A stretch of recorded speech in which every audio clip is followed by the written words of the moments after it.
fresh dose of tech news and insight. This is the Early Burb Briefing. TikTok urged to sell. It is Friday, March 17th, 2023. This is the Early Burb Briefing. I'm Eagle Falcon, and happy St. Patrick's Day to all of you out there. All right. We're actually experimenting a little bit here today because this is actually our first day that we have the YouTube podcast system that's now out. I'm going to try and get this out on YouTube. We'll see how it goes. This is going to be interesting. But you can check that out at youtube.com/Eagle Falcon. Now, first things first, you knew I was going to have to talk about this. You're kind of surprised it's not the main topic. It's the fact that the Twitch co-founder, Emmett Shear, has stepped down as CEO from Twitch. This now means that the last founder of Twitch is out of Twitch. Now, you'd think, like a lot of people, I'm overjoyed with this. Because the direction that Twitch has been going in is awful. There's no other way to say it. The hard push towards ads, so many features just vanishing, hosts vanishing, stability vanishing. But you know what? You got to make those ads. You got to make those ads. And then you had that wonderful little letter that said, hey, if you wanted to go ahead and advance yourself within Twitch, to go ahead and do this crazy thing called, I don't know, get that sweet 70-30 split, that's going away forever. We're now going to have the worst subscription split ever at 50-50. No, they have the worst one of all the platforms out there. It's not even close. But hey, you can make it up by playing some ads. But only if you use our abysmal autoplayer. If you dare to go ahead and do them by hand and actually have control over your content, tisk. You basically make nothing.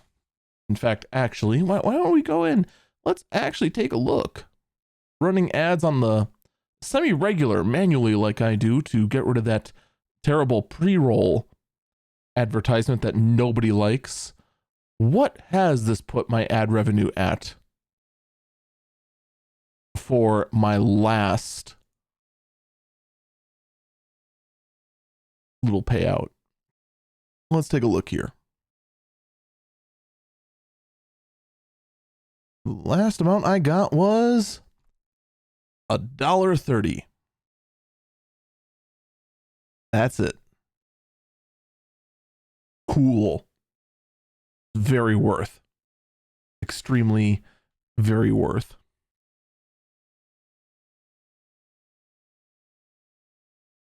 But the CEO's gone. Fresh blood has to come in. This is all good news, isn't it? No. It's not, actually. In fact, this news actually means very little. Emmett Shear has basically done nothing. They basically drag him out and tell him, you gotta say something at TwitchCon, and then he goes back to doing basically nothing for the rest of the time. In fact, it seems as though day-to-day operations were done by Dan Clancy, who, by the way, is taking over as CEO. Dan Clancy, the name ringed a bell when I first heard the announcement. It wasn't until later on I figured out why it rang a bell. Because this is the clown that put out the letter. You know the letter. The one that pretty much flipped off every single content creator on Twitch, telling them that, hey, by the way, we're hurting, so we're going to flip all of you off, run more ads for us, and if you don't like it or want us to compromise in any way, shape, or form to make it easier to run ads and actually have a very healthy relationship between Twitch management and its creators, screw you.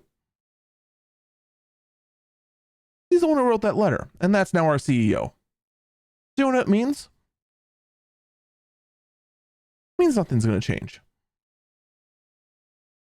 I'm actually now starting to get convinced, and now that I've had pretty much all day to kind of just sit back and think on it, I'm fairly certain that Dan Clancy has pretty much been operating as effectively a CEO for the past few years. And Emmett Shear has just existed there. Another reason he's stepping down, of course, is family. It actually sounds a lot like Susan from over at YouTube. The difference is that Susan actually kept up regular contact with YouTubers. Susan actually did take massive steps to better the platform for both the users and the content creators. Emmett Shear would rarely get out of his cave.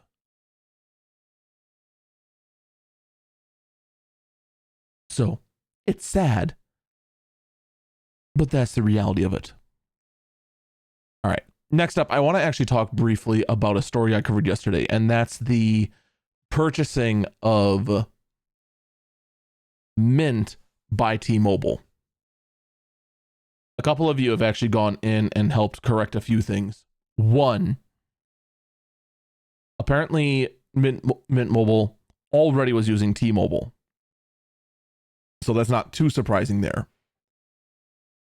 Two, the comment I made about T-Mobile being willing to do anything as far as Mint Mobile, and using the example of my phone, which is a subsidized phone by T-Mobile, and saying that's not going to be the experience most people had because your phone was subsidized by T-Mobile. All right, that's fair. I went ahead and decided that I couldn't afford at the time to open up and pay a bit over $1,000 up front for a phone that would actually let me go ahead and vlog on the go the way I do currently. All right. I decided to go with the carrier subsidy. That was my choice. In fact, I've always gone with the carrier subsidy. Pretty much from the get-go. This is the only phone that has ever done it, and it's only been on T-Mobile. And here's my point. The fact that it's from T-Mobile and it's doing this does not make it okay. 100% it does not. That should not be an excuse. Because here's the thing. If I did this, and I did do this before this phone with Sprint and T-Mobile with an iPhone, guess what? That software would not be there. The fact that the phone would start auto-installing apps without my consent wouldn't happen on the previous phone. And in fact, on previous phones on other networks, it never happened. Android, iOS, or otherwise.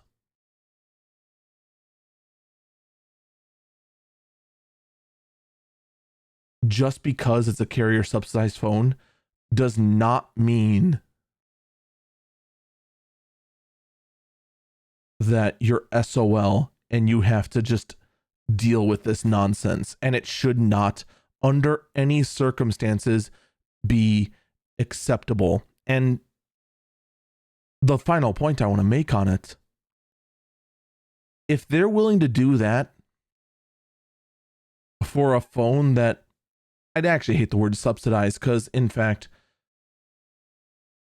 I'm still paying the full price of the phone and then some. It's just over 2 years. In fact, very soon it's going to be paid off.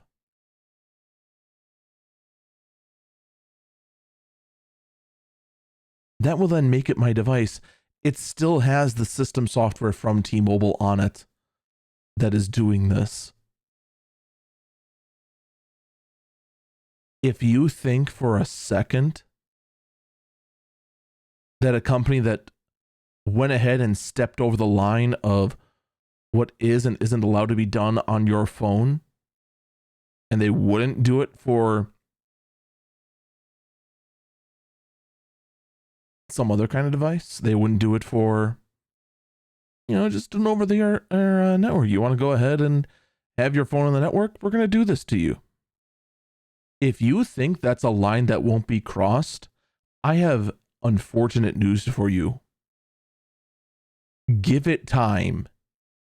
It is a line that will be crossed. For crying out loud, you have Ford putting in a patent for a car to disable features and eventually repossess itself if you don't pay it off.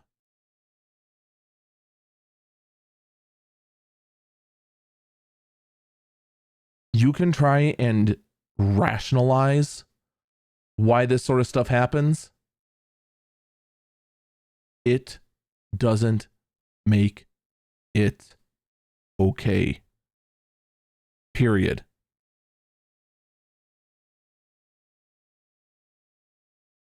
That being said, let's talk about how the UK is now officially banning TikTok on government devices. This is a move that the US did as well. And in fact, here in the US, the federal government has already went ahead and made this so. State governments are very slowly starting to do this as well, if they haven't already gotten to it. It's honestly really hard to keep track of it all. Where any government phone, laptop, computer, whatever, cannot have TikTok installed in it. That is how certain now everyone is that, yeah, TikTok's doing a very, very, very unhealthy level of spying. Some articles even saying that TikTok is actively monitoring journalists,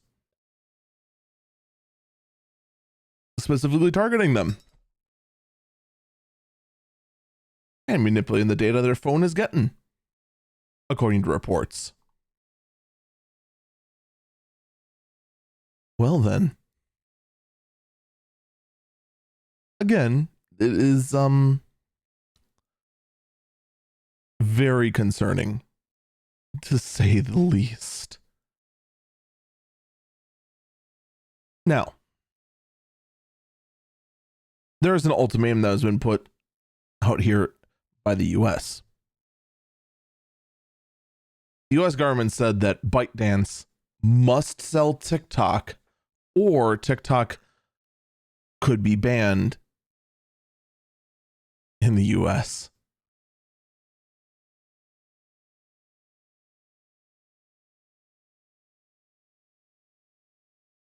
It's quite the ultimatum, isn't it? I am a little curious, though.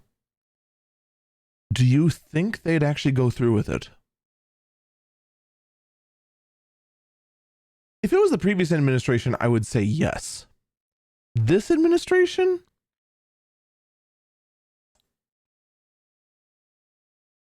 I don't think they have it in them, to be bluntly honest.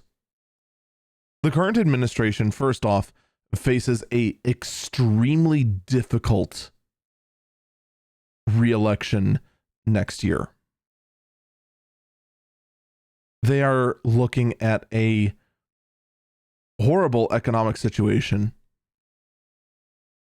And if you want to go ahead and lose the youth vote, which is pretty much the only shot they got, banning TikTok, or even letting it hint out that you may consider banning TikTok, is not going to help anything at all. I think the whole thing's a bluff. I really, really do. Now, quite frankly, that being said, the TikTok CEO has also straight up said that selling the app will not satisfy US security concerns at all, apparently. They're just that confident. It's not going to do anything. Nope, not at all. Zip zero. Nope, nope, nope, nope, nope. Nothing at all. In fact, the actual quote here said that the divestment doesn't solve the problem. A change in ownership would not impose any new restrictions on data flow or access, is what they're saying.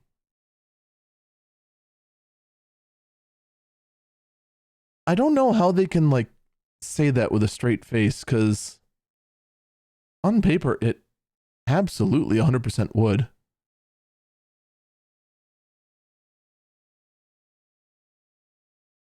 Are they trying to imply that a new ownership takes place and, by the way, everything stays exactly the same? What do you think this is, Twitch?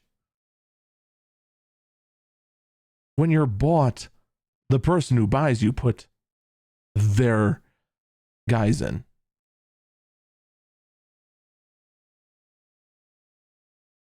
I just don't know what they're thinking in this, but in either case, this will be very interesting to see. But like I said, I strongly predict we're not gonna see anything change at all in the case of TikTok. I don't think it's gonna be banned or otherwise. I don't think they're gonna sell either. But only time will tell. That's going to do it for me. Stay safe and stay healthy. And we'll see how this whole YouTube podcast thing goes. This will be interesting as well.